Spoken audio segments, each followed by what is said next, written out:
Kita mulai. Bismillahirrahmanirrahim. Assalamualaikum warahmatullahi wabarakatuh.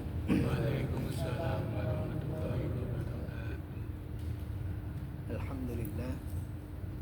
Alhamdulillahilladzi arsala rasulahu bil huda.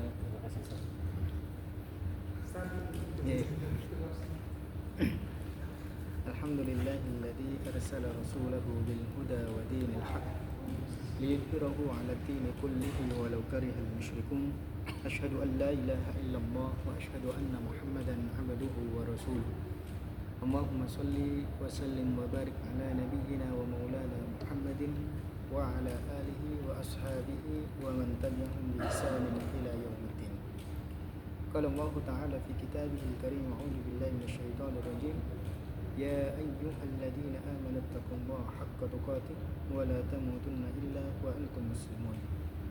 Wa qala Rasulullah sallallahu alaihi wasallam, ittaqillaha haitsuma kunta wa atbi'is sayyi'atal hasanata tamhuha wa khaliqin nasa bi khuluqin hasanin. Alhamdulillah teman-teman sekalian, pada malam hari ini alhamdulillah kita diberikan nikmat oleh Allah bisa berkumpul lagi setelah libur selama Ramadan.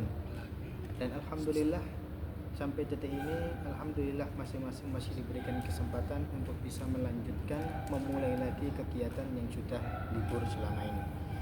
Dan yang kita harapkan adalah mudah-mudahan dengan awal yang pertama kali ini senantiasa menjadikan masing-masing kita tetap, saya ingatkan, tetap semangat lagi, tetap istiqomah dan saling memotivasi, saling mendukung satu sama yang lainnya. Supaya apa? Supaya kegiatan kita, karena kegiatan yang kita kerjakan ini memang butuh ketekunan, butuh kesabaran, dan juga butuh motivasi satu sama yang lainnya. Makanya saya ingatkan kembali yang sering kali saya sampaikan berulang kali ketika kita berjumpa ngaji seperti ini adalah bagaimana kita mampu berpikiran positif dan juga senantiasa mengingatkan saudara-saudara, teman-teman yang lain. Kalau perlu bagi yang nggak bisa hadir, harapannya memang bisa memberitahukan ketidakhadirannya. Barangkali ada di antara teman yang memang sebenarnya nggak ada kerjaan, tapi disitulah memang terkadang berat rasanya untuk melangkahkan kaki dalam hal kebaikan. Makanya saya ingatkan berkali-kali, terutama karena memang ini adalah fase-fase anak remaja, otomatis kegiatan remaja yang kita jalani yang berkaitan dengan pengajian ini maka akan sangat berat, terutama dirasakan untuk anak-anak muda. Sehingga tapi paling tidak kalau kita lihat dari pertemuan-pertemuan yang lalu, apalagi kalau kita lihat dalam kegiatan Ramadan kemarin, alhamdulillah kalau saya lihat itu kegiatannya jauh lebih banyak dibandingkan tahun yang lalu. Otomatis apa? Ketika kegiatan banyak, maka insya Allah peran anak muda, remaja ini banyak juga, sehingga banyak yang ikut andil, banyak yang ikut nimbrung dan ikut membantu. Dan ini salah satu poin penting supaya memang kegiatan remaja ini supaya nggak mati. Tapi memang berat ketika memang ada kegiatan-kegiatan yang lain yang berkaitan dengan masalah pengajian, karena itu memang sangat tidak menarik untuk kalangan remaja. Maka nggak heran kalau misalkan kalau sampean lihat di antara teman-teman pas ada kegiatan-kegiatan yang lain itu teman-teman banyak yang datang rame-rame, bondong-bondong, bahkan selama Ramadan itu tadarus setiap hari ada. Alhamdulillah setiap hari ada tadarus dan teman-teman insya Allah semangat berkumpul, ada kegiatan ini atau bahkan kegiatan Ramadan atau bahkan kegiatan kemanapun, alhamdulillah teman-teman banyak yang antusias. Tapi biasanya untuk kegiatan khusus, apalagi berkaitan secara langsung belajar seperti ini, apalagi kalau sudah dengar yang namanya ngaji, itu biasanya secara tidak langsung anak muda, teman-teman itu seolah-olah responnya itu kurang baik. Olah ngaji, bosen nih ngaji kayak apa, gak seru belas. Kalau misalkan ada kegiatan yang lain, insya Allah aku ikut. Tapi kalau masalah ngaji, mending nang omah ae, lapo ngaji kurang kerjaan wis ngantuk, gak seru, apalagi wong bosen nih, mending di rumah saja. Makanya paling tidak ini saya ingatkan dan juga saya berikan motivasi selalu Harapannya apa? Memang berat. Apalagi selama ini sudah berjalan kita ngaji berkali-kali dan yang dirasakan yang datang juga ya iki tok, cuman ini saja. Maka memang mau nggak mau insya Allah bismillah dimantepkan masing-masing. Sing Mas Dewa, Mas Faldi, Mas siapa? Yoda. Yoda itu juga sama, artinya dimantepkan. Karena apa? Poinnya dan juga perannya itu semuanya tergantung kepada sampean. Paling tidak diambil sisi positifnya. Sisi positifnya bagaimana? Kalau misalkan di antara remaja-remaja yang ada itu tidak ada yang bergerak, siapa lagi? Makanya kalau bisa ya mumpung kok sampean itu ada kemauan, ada peran yang baik, apalagi kok aktif dalam kegiatan, maka usahakan jadikanlah itu sebagai peran yang baik dan istiqomahkan di dalamnya. Aktif selalu. Bismillah. Kalau misalkan teman-teman nggak ada yang mau, aku aja sing budal, aku aja sing aktif, aku yang akan memakmurkan masjid, aku yang akan mengaktifkan kegiatan remaja. Mestinya seperti itu. Meskipun pantangannya berat, meskipun pantangannya sampai nanti akan dihadapkan banyak teman-teman yang nggak datang, banyak teman-teman yang nggak hadir, atau bahkan lebih memilih nggak usah ikut saja dan sebagainya. Itu pantangannya. Tapi insya Allah untuk kedepannya, insya Allah kemakmuran dan juga kebaikan masjid itu tergantung kepada sampean itu. Karena apa? Pemuda itulah yang akan menentukan bagaimana masa depannya nanti. Sehingga kalau misalkan di masa sekarang ini anak muda nggak ada yang bergerak, khawatirnya nanti ketika di masa tua itu sudah nggak ada lagi yang mau memakmurkan masjid ini. Apalagi kok mengaktifkan, melanjutkan perjuangan bapak-bapak atau bahkan orang tua kita. Makanya butuh peran. Sehingga nggak usah nunggu temen itu atau nunggu yang ini yang nggak usah. Kalau memang kalian memang punya niatan yang baik, sadar, insya Allah aku saja. Kalau misalnya teman-teman nggak ada yang mau, bismillah aku yang budal, aku yang jadi, aku yang mengaktifkan kegiatan remaja. Mestinya seperti itu. Meskipun memang dalam kegiatan remaja, kegiatan masjid itu memang bermacam-macam, entah itu di lapangan atau bahkan entah itu acara apapun, apalagi kegiatan ngaji juga, semuanya itu berkaitan dengan masalah masjid. Sehingga kegiatan yang ada itu tidak cuma sekedar masalah kegiatan lapangan saja, tapi paling tidak bagaimana kegiatan yang ada itu bisa kita jalani meskipun itu masalah ngaji. Sehingga banyak anak kemudian menganggap ngaji itu buat apa, nggak ada manfaatnya, sehingga seolah-olah yang penting itu kegiatan-kegiatan yang lain, TPQ, TPA, atau bahkan ada mengadakan perlombaan, atau bahkan mungkin selama Ramadan ada pembagian takjil atau bahkan yang lain sebagainya, seolah-olah itu yang penting, sehingga mengesampingkan masalah ngaji, padahal ngaji itu adalah peran penting untuk bekal sampean untuk bisa tetap mantap dalam melakukan kebaikan itu semua. Makanya paling tidak bismillah lah. Dengan mengaji itu kalau bisa dijadikan pedoman penting, pokoknya kuncinya itu ngaji. Insya Allah dengan saya ngaji itu insya Allah saya lebih paham, saya lebih mengetahui dan lebih termotivasi. Meskipun kadang ketika ngaji itu keadaannya nggak mendukung, yang datang cuma 3 tok, 2 tok, atau bahkan beberapa saja, tapi paling tidak bismillah, ngaji saya itu niatannya baik, insya Allah ilmu yang saya dapatkan itu juga bermanfaat.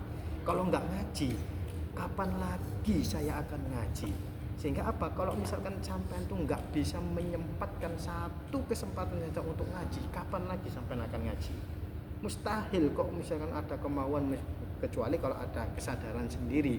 Sehingga insya Allah kalau kalian memang ada niatan memang ikut ngaji, nggak masalah, ngaji dimanapun monggo sampean ikuti.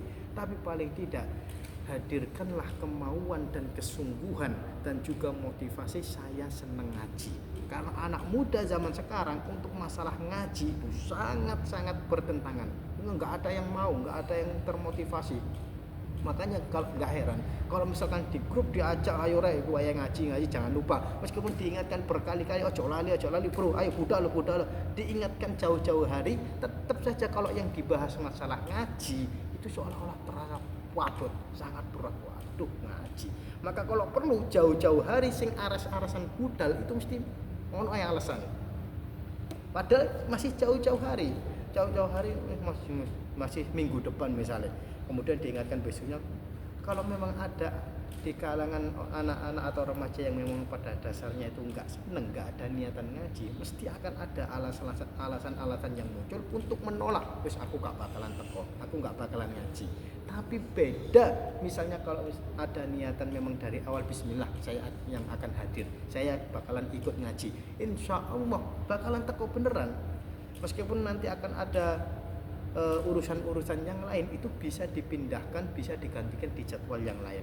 Setidaknya maka kalau dalam kegiatan-kegiatan penting, misalnya sampai ada mungkin sudah ditentukan insya Allah minggu depan ada acara gini besar, momen event besar dan seru, insya Allah di hari tersebut itu bakalan diluang-luangkan. Pokoknya hari itu ada jadwal penting, kalau bisa ada jadwal yang lain itu yang bertabrakan diganti di hari yang lain, itu sudah diatur dengan baik kalau memang ada niatan pengen ikut. Kalau nggak ada ya wes, malah usahanya itu untuk tidak hadir dan tidak datang. Makanya memang berat. Makanya mumpung masih di awal, saya ingatkan usahakan bismillah. Ngaji kita selama ini meskipun dengan kondisi yang seperti ini, saya harap tetap semangat, tetap memotivasi satu sama yang lain. Syukur-syukur kalau misalkan nanti ada teman yang baru, ya sudah, kalau memang ada peluang bisa ngajak teman yang lain itu lebih baik, mungkin teman sekolah atau tetangga dan sebagainya, itu lebih baik. Tapi dengan adanya kita seperti ini, itu saya harap itu bisa dipertahankan. Kalau perlu jangan sampai tambah merotol, tambah hilang Karimas Faldi tok, Karimas Dewa tok, atau bahkan Karimas Huda tok. Ini kan sakne, karena momen-momen seperti itu sudah kita alami selama ini. Ngaji sing teko Mas Faldi tok, Mas Dewa tok, atau wis koyo wong privat ini sudah biasa. Tapi paling tak usahakan kan menyenangkan dengan hadir meskipun cuma 3 orang atau 3 anak gini. Paling tak kan ada temennya, itu lebih baik dibandingkan datang sendiri celingak-celinguk, itu beda rasanya. Apalagi ketika yang datang itu jauh lebih banyak. Tapi memang itu butuh perjalanan dan perjuangan yang berat supaya mendatangkan teman-teman yang begitu banyak, apalagi dalam masalah ngaji. Ini sebagai pembukaan, maka kita lanjutkan pembahasan kita yang kita bahas dalam kitab Adabul Mufrad.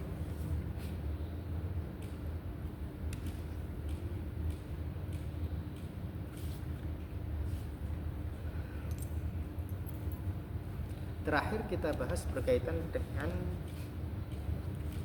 memberikan kasih sayang atau adab terhadap anak yatim.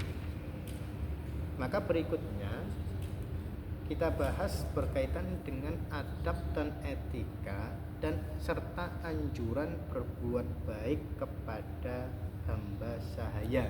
Kalau zaman dulu itu budak, kalau zaman sekarang nggak ada budak, maka paling tidak itu seperti pembantu. Meskipun status pembantu itu beda dengan budak.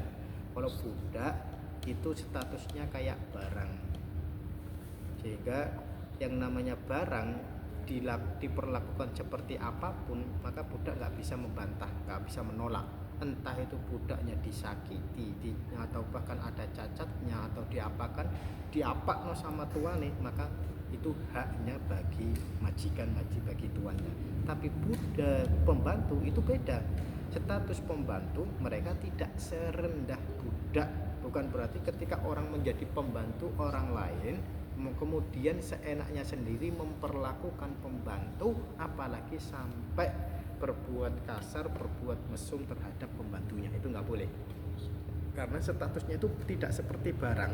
Makanya ada etika-etika yang diperhatikan. Makanya dalam syariat Islam anjuran untuk berbuat baik kepada siapapun meskipun status mereka itu sangat rendah. Sampai digambarkan status paling rendah manusia itu adalah budak. Karena apa? Itu tadi budak itu statusnya kayak barang, diapakno wae terserah, nggak apa-apa. Itu status paling rendahnya manusia.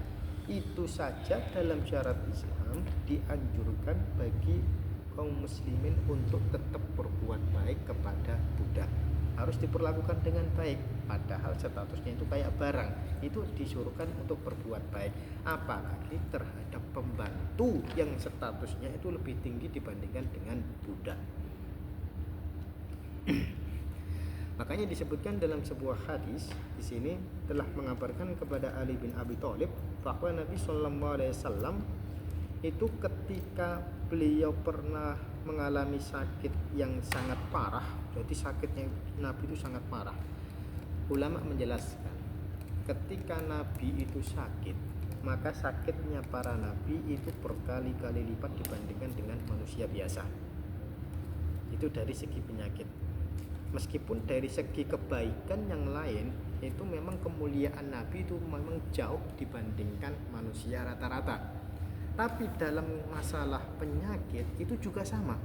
Ketika para nabi dan para nabi dan rasul itu sakit, bahkan Nabi Muhammad SAW itu sakit atau bahkan demam, panas, itu panasnya berkali-kali lipat dibandingkan panasnya orang biasa.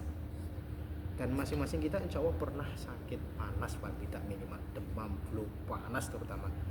Nah, kalau misalkan sampean bayangkan ketika sampean pas panas, saking panasnya, maka itu tidak sebanding dengan panasnya Nabi ketika sakit. Jadi panasnya manusia ketika sakit, manusia biasa itu lebih panas lagi ke Nabi ketika sakit. Jadi panasnya itu berkali-kali lipat kayak apa coba? Jadi saking panasnya. Sehingga orang Demak mungkin koyok megang panci panas ini, yakin panas sih. Itu para nabi dan rasul.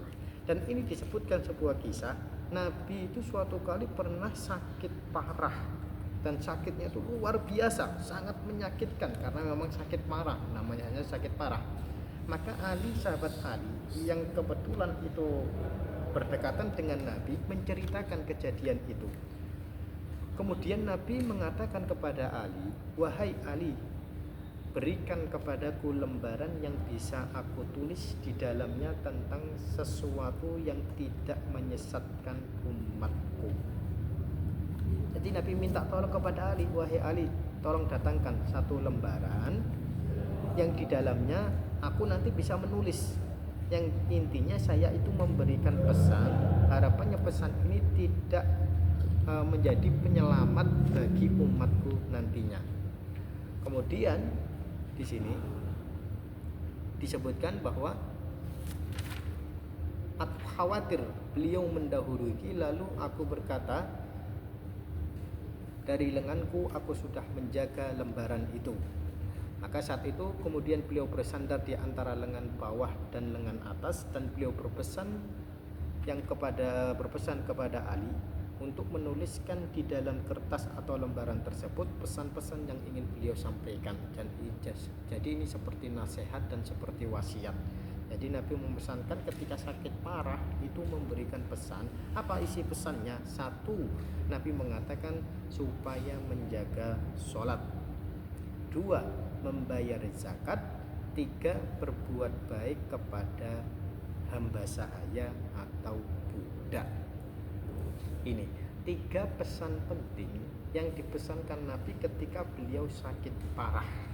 Makanya dari hadis dan cerita ini bisa diambil pelajaran bahwa ketika orang mengalami sakit parah itu dibolehkan memberikan pesan, menuliskan pesan kepada keluarga atau orang-orang terdekatnya, atau menuliskan wasiat. Dan biasanya surat pesan atau surat wasiat itu jauh lebih diperhatikan dan jauh lebih didengarkan untuk orang-orang yang diberikan pesan. Misalnya gini, bapak ibu kita, mungkin bapak ibu sampean misalnya, ketika nasihati sampean itu kadang-kadang melbu atau enggak itu gak diurusi. Apalagi kalau misalnya anak atau bahkan ada anak yang memang gak seneng, gak cocok. Ada dasarnya anak yang memang gak mau dinasehati. Bapak ibu ngongkon le kok ngono lah salat. Wah semua kan. Ayo aja lali kene le dikongkon budalo ngaji. Ono yang tambah ngamuk-ngamuk.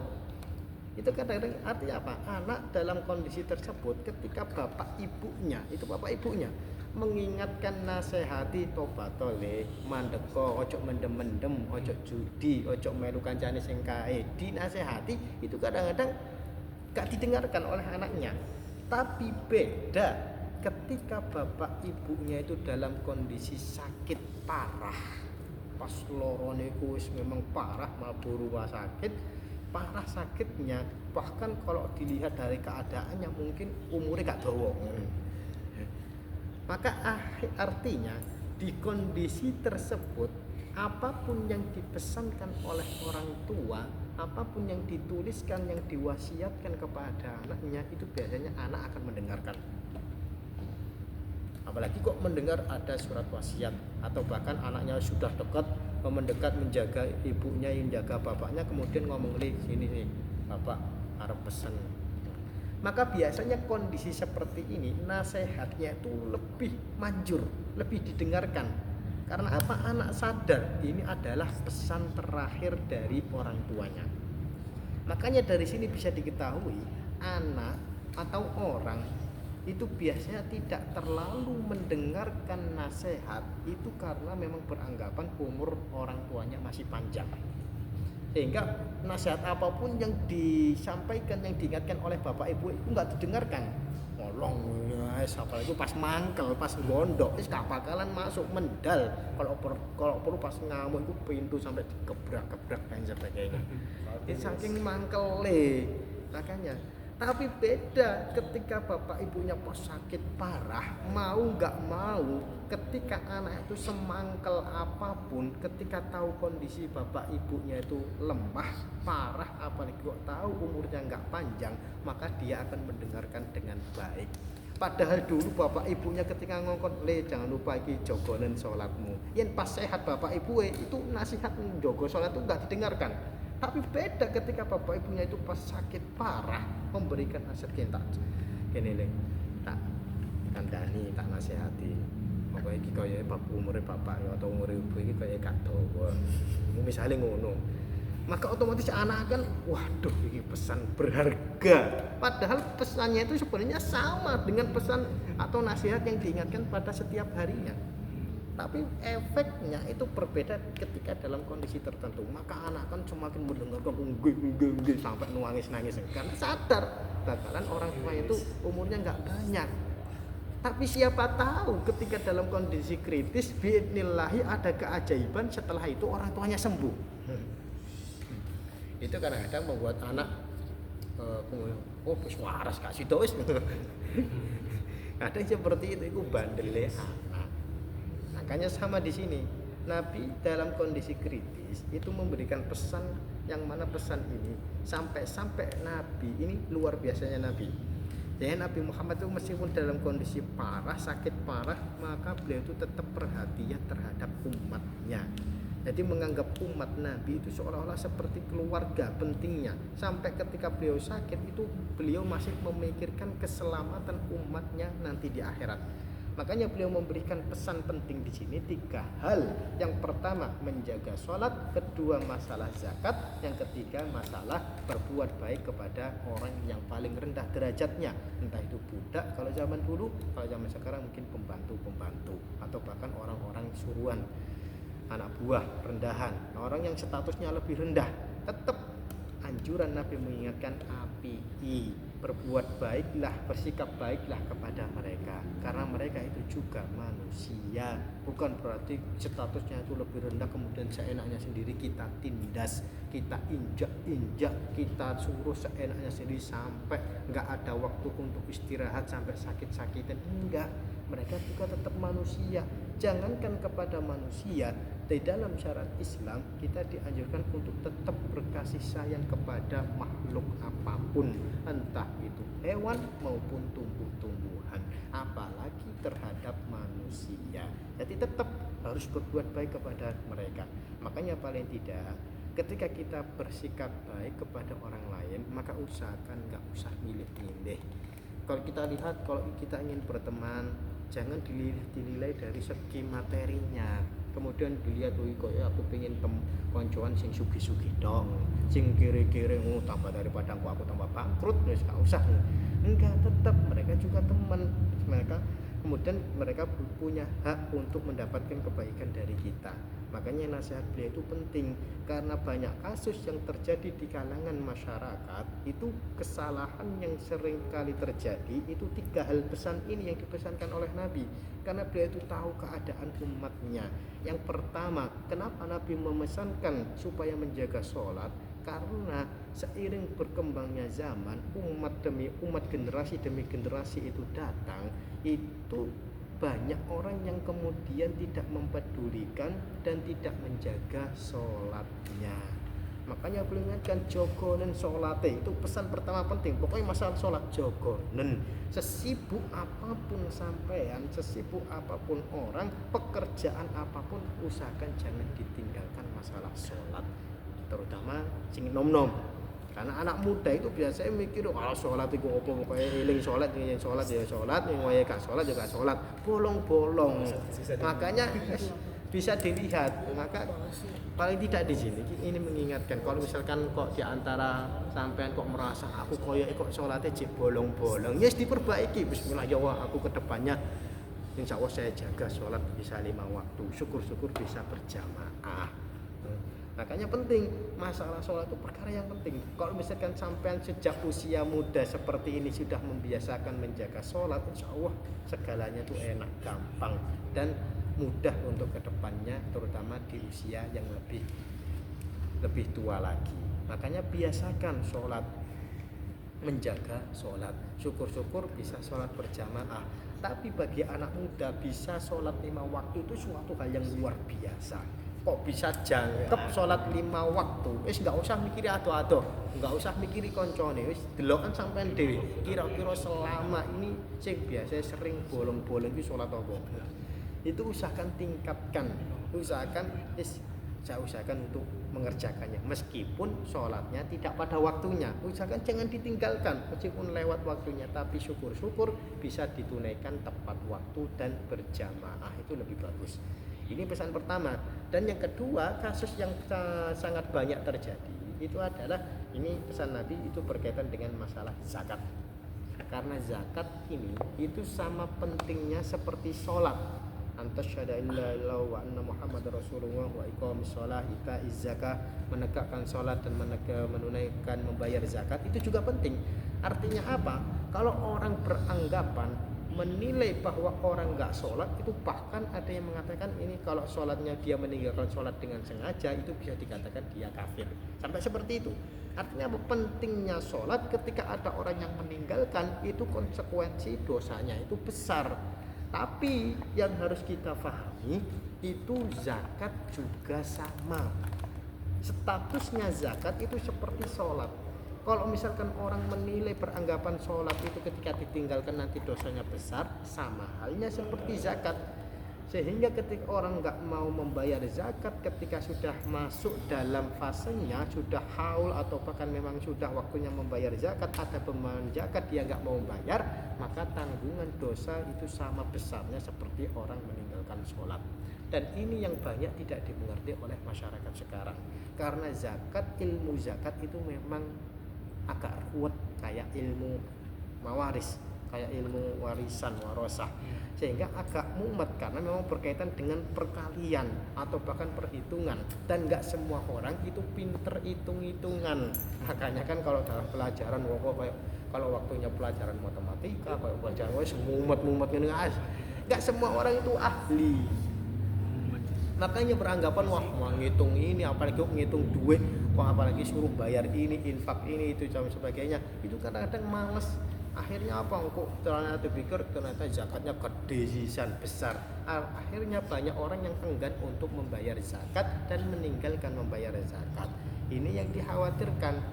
Bahkan di masa Abu Bakar As-Siddiq, sahabat Abu Bakar, khalifah pertama, ketika beliau menjabat, itu beliau menekankan berkaitan dengan masalah pembayaran zakat. Sampai-sampai beliau membuat keputusan akan memerangi orang Islam yang gak mau membayar zakat. Sampai keputusan ini itu tidak diterima di antara sahabat-sahabat yang lain, terutama sahabat Umar bin Khattab. Dan kita tahu sahabat Umar bin Khattab ini termasuk sahabat yang keras, bahkan menakutkan. Tapi ketika melihat keputusan Abu Bakar itu ternyata memberikan keputusan memerangi muslimin yang gak mau membayar zakat, Umar ini kurang setuju. Kemudian bertanya kepada Abu Bakar, wahai Abu Bakar, kamu kok memerangi orang Islam? Nanti apa yang diomongkan oleh saudara-saudara kita yang lain? Mosok sesama muslim kok berperang, sesama muslim kok saling menangkap, saling memburu, kan gak baik. Makanya kemudian Abu Bakar memberikan jawaban yang tegas bahwa status membayar zakat itu sama kuatnya seperti sholat. Maka saya tidak segan-segan kemudian memberikan keputusan akan tetap saya perangi kaum muslimin yang gak mau mengeluarkan zakat. Saya gak peduli apa yang diomongkan oleh kaum muslimin. Kenapa? Saya khawatir semakin banyak orang yang gak membayar zakat, artinya semakin banyak orang yang menyepelekan bebanan dan kewajiban yang ada dalam zakat.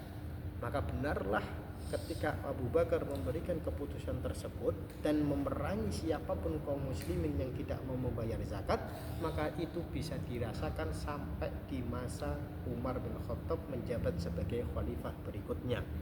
Sampai-sampai Umar bin Khattab kemudian mengatakan, luar biasa, kalau misalkan dulu Abu Bakar itu tidak memberikan keputusan untuk memerangi orang-orang yang gak mau membayar zakat, niscaya di masa Umar bin Khattab itu akan ada banyak orang yang gak mau bayar zakat.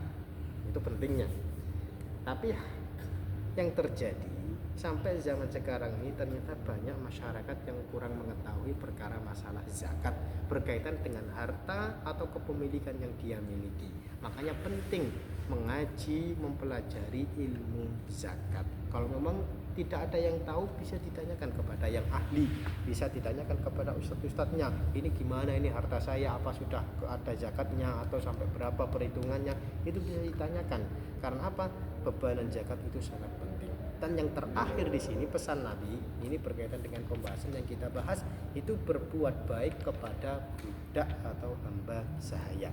Ini pesan penting yang disampaikan oleh Nabi, yang mana memang banyak terjadi di kalangan masyarakat itu, yang banyak orang yang gampang menghinakan, merendahkan orang lain, terutama orang-orang yang statusnya itu lebih rendah.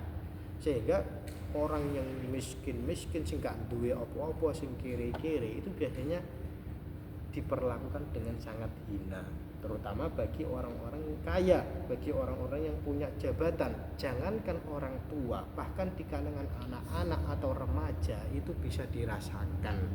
Bahkan sampai sendiri insya Allah bisa tahu di kelas itu ada orang-orang, mungkin anak-anak sing ketoke suge-suge, sing ketoke kiri-kiri, itu perlakuannya memang berbeda.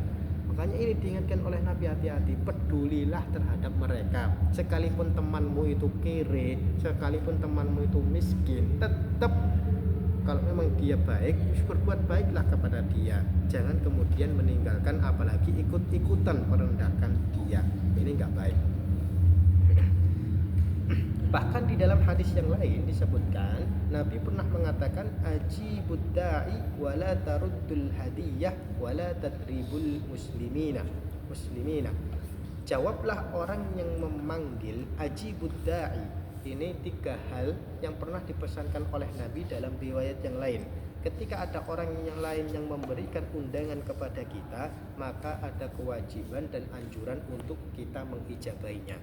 Makanya bebanan mengijabai panggilan itu penting, apalagi undangan-undangan resmi seperti mungkin undangan nikah atau bahkan undangan apa, itu penting. Makanya orang yang mengundang itu harapannya kan memang supaya datang. Maka adabnya itu adalah ketika kita mendapatkan surat undangan secara resmi, apalagi meskipun kadang-kadang lewat WA, lewat telepon, atau bahkan lewat yang lainnya, kabar yang lainnya, kita diundang. Maka kewajiban kita, kalau memang kita nggak ada kesibukan, kita mampu datang, usahakan datang.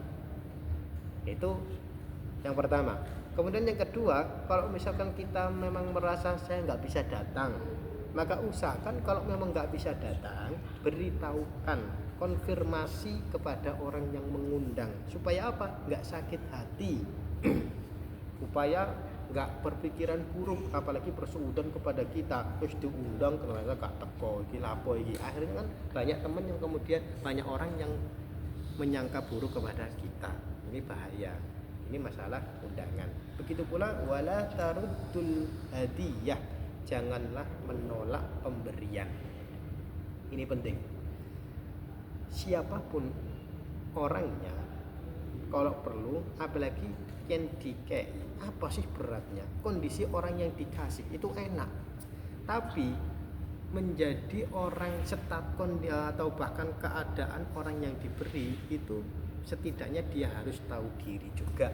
Tahu diri bagaimana? Usahakan tetap bersyukur dan berterima kasih. Jangan sampai kemudian karena dia dikasih, yang ngasih itu orangnya orang miskin, nggak punya apa-apa, atau bahkan barang yang dikasih itu barang yang sepele, barang yang nggak berharga, kemudian wis dikei malah ditolak. Apalagi kok pas dikei, yo aku nggak ingin ini, malah dibuang. Ini menyakitkan. Bentuk apapun yang diberikan kepada kita, usahakan pokoknya diterima sih. Apalagi pokoknya jangan diperlakukan secara buruk, apalagi dibanting, dibuang di depan orang yang memberikan kepada kita. Itu enggak baik. Makanya wala taruddul hadiyah. Hadiah apapun yang kita dapatkan, bonus apapun yang kita dapatkan, barang apapun yang kita dapatkan, kita dikei, usahakan trimonen. Yang penting itu diterima dulu. Urusan kalau misalkan kita enggak senang, kita enggak cocok dengan barang tersebut, itu urusan nanti. Maka bisa kita berikan kepada orang lain atau bisa kita alihkan untuk hal yang lainnya. Yang penting ketika pas dikei itu ditompo dhisik. Jangan kemudian melihat pas dikei barang obat gak butuh wis kon. Atau bahkan dibuandemno, dibuangno kayak asu sisan. Ini menyakitkan. Jangan seperti itu. Artinya bentuk apapun, meskipun sekedar minuman atau bahkan ketika kita dikasih barang sepele atau bahkan minum air putih misalnya dikasih banyak ini diminum, kemudian kita kadang-kadang komentarnya banyak putih itu kan kadang meskipun sepele, kadang-kadang kita guyonan, tapi seperti ini kurang bagus. Artinya kadang menyakiti atau tuan rumah atau bahkan orang yang ngasih kepada kita. Alhamdulillah paling tidak itu diterima apapun bentuknya, itu yang penting kita terima dan jangan gerutu di depan orangnya. Ya seperti itu menyakitkan. Apalagi kok sampai dibuang-buang, sampai dibandem-bandem noisan. Enggak baik gitu. Makanya usahakan. Yang penting itu diterima terlebih dahulu. Diterima. Kalau misalkan yang ngasih itu sudah pergi, nah itu baru mau kita apakan terserah kita, tapi jangan di depan orang yang ngasih kita. Itu adabnya. Dan yang terakhir, wala tadribul muslimina, janganlah kalian memukul orang-orang Islam. Ini adabnya juga. Makanya usahakan sesama muslim, sesama teman, sesama saudara itu jangan sampai berkelahi, apalagi saking marahnya, saking bencinya sampai gelut, jotos-jotosan, itu jangan sampai.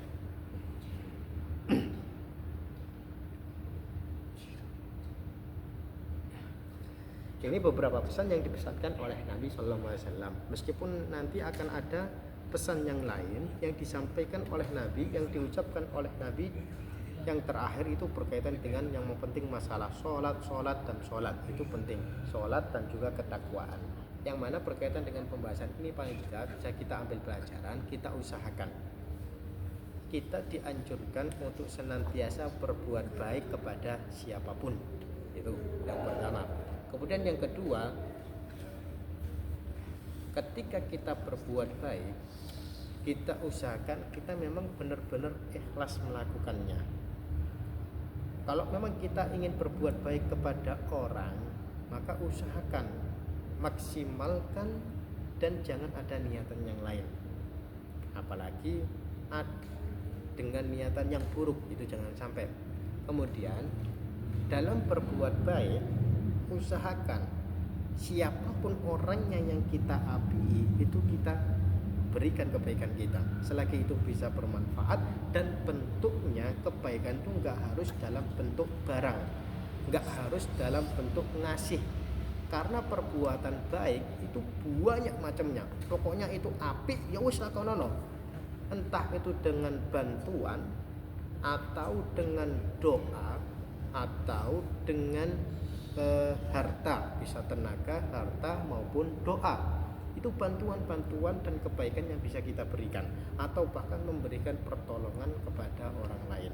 Selagi masih dalam lingkup kebaikan, maka kita dukung.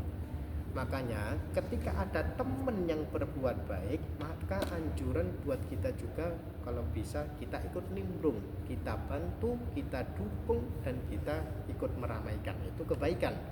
Makanya jangan sampai cuma dalam masalah perbuatan buruk saja sing elek-elek kemudian kita ikut-ikutan meramaikan. Yang misalnya masalah dangdutan campur sari wis kondisi, ayo tak belani.